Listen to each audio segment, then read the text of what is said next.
Have you ever heard someone say Indigenous history and records are made up because it wasn't written down? This is because some of us don't realise how accurate and detailed oral history sources actually are. For a long time, written records were seen as real history, while others, such as oral records, were discredited. But the oral records are actually incredibly valuable for studying history. Take the Indigenous knowledge and oral traditions in Australia. First Nations peoples passed down knowledge through stories, songs and ceremonies, covering spiritual practices, social structures, environmental and climate histories, geology, and even early interactions with Asian traders and European colonists. Oral traditions are the earliest form of Australian history and later informed the written history that followed. So oral history is like the transmission of vast amounts of information, and I guess it's not just oral when we think about like the passing down of information, but it's about the embedment of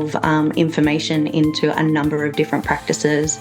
So song, dance, actions, other types of actions, ceremonies. So it's like this intentional embedment of information or knowledge through these practices. Oral traditions aren't just casual storytelling. They're sophisticated systems designed to preserve and pass on crucial information. Species has been around on Earth for 250,000 years. So for much of that time, people learned to communicate orally, and they built up bodies of knowledge in oral societies like those in pre-European Australia that were very effective at helping them to survive into the future. And that's how you and I are here today, because our ancestors survived through oral communication.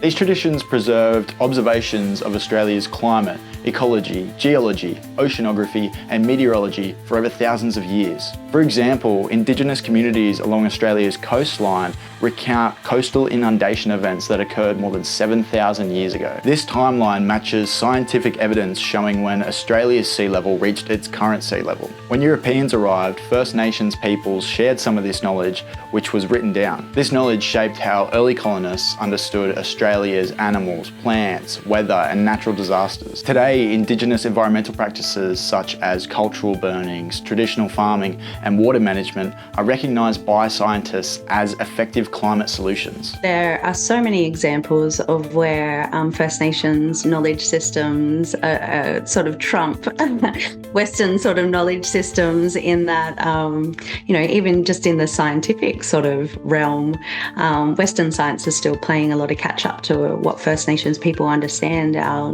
kind of deep understanding of country and how everything kind of interacts with each other. So the next time you hear questions about whether oral history counts, know that it definitely does. Indigenous oral history has recorded and preserved valuable knowledge and accurate data for tens of thousands of years, and we're still learning from it.